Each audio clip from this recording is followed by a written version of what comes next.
আজকের গল্পের নাম সাহসী মেয়ে পরিবারকে বাঁচায়। প্রাচীন চীনের এক শান্ত পাহাড়ি গ্রামে বসবাস করত লি হুয়া নামের এক কিশোরী। তার বাবা ছিলেন গ্রামের একজন সাধারণ কৃষক, মা ছিলেন একজন দক্ষ তাঁতি। লি হুয়া ছিল শান্ত কিন্তু প্রচণ্ড বুদ্ধিমান। গ্রামের সবাই তাকে তার নম্র স্বভাবের জন্য ভালোবাসত। তাদের জীবন সুখে কাটছিল, কিন্তু হঠাৎ একদিন গ্রামে এক বিশাল দুর্যোগের খবর এলো। পাশের পাহাড়ের গুহা থেকে এক হিংস্র দানব গ্রাম আক্রমণ করার পরিকল্পনা করছিল। গ্রামের শক্তিশালী পুরুষরা সবাই ভয়ে উপড়ে গেল। এক রাতে সেই দস্যু দল লি হুয়াদের গ্রামে হানা দিল। তারা গ্রামের শস্য লুট করতে এলো এবং লি হুয়ার বাবাকে বন্দি করে নিয়ে গেল। দস্যু সর্দার ঘোষণা করলো, যদি 3 দিনের মধ্যে 10 বস্তা রূপোর মোহর না দেওয়া হয় তবে কাউকে জীবিত রাখা হবে না। লি হুয়ার মা কান্নায় ভেঙে পড়ল।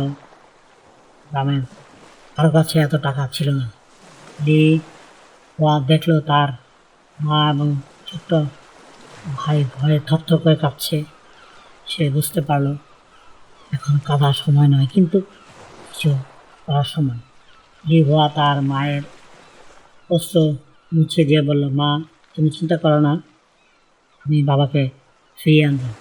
সে জানতো গায়ের জোর হচ্ছে সে দস্যুদের সাথে পারবে না, কিন্তু তার বুদ্ধিকে অস্ত্র হিসেবে ব্যবহার করার সিদ্ধান্ত নিল। সে ঘর থেকে এক বড় ঝুড়ি পিঠা, এক বোতল টক পানীয় এবং কিছু আঠালো ভাত নিয়ে বের হল।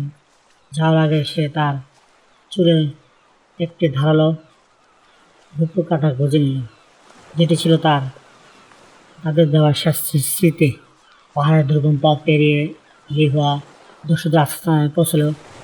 দস্যুরা যখন তাকে ধরল, সে মোটেই ভয় পেল না। সে হাসি মুখে বলল, ভাই সব, আমি আপনাদের জন্য সুস্বাদু পিঠা এবং পানীয় নিয়ে এসেছি।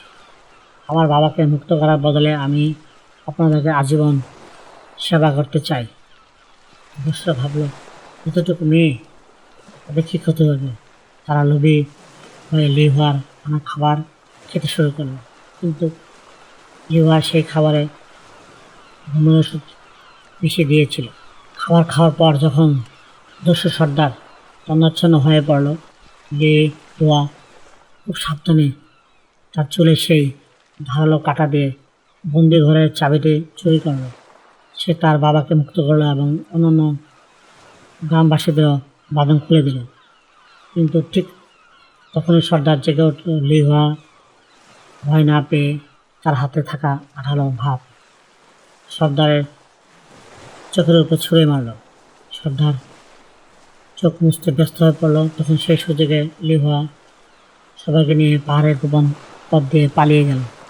পরদিন সকাল যখন গ্রামের লোকজন শুনল যে লি হুয়া একাই সবাইকে বাঁচিয়ে ফিরেছে, তা অবাক হয়ে গেল। লি হুয়ার সাহসিকতা দস্যুরা লজ্জিত হয়ে সেই এলাকা ছেড়ে চলে গেল। গ্রামের মানুষ বুঝতে পারল যে সাহস শুধু গ্রামে দূরেই থাকে না, সাহস থাকে মনে। লি হুয়া প্রমাণ করলো, সঠিক সময়ে সঠিক সিদ্ধান্ত নিতে পারলে একটি মেয়ে পুরো পরিবারকে এবং সমাজকে রক্ষা করতে পারে। বুদ্ধি প্রকৃতির বল, গায়ের জোরের চেয়ে উপস্থিত বুদ্ধি অনেক বড় বিপদ থেকে রক্ষা করতে পারে। হ্যালো বন্ধুরা, আজকের গল্পটি কেমন লাগলো কমেন্টসের মাধ্যমে নিচে জানিও। আবারও দেখা হবে অন্য কোনো গল্পে। Thank you for watching. Please subscribe.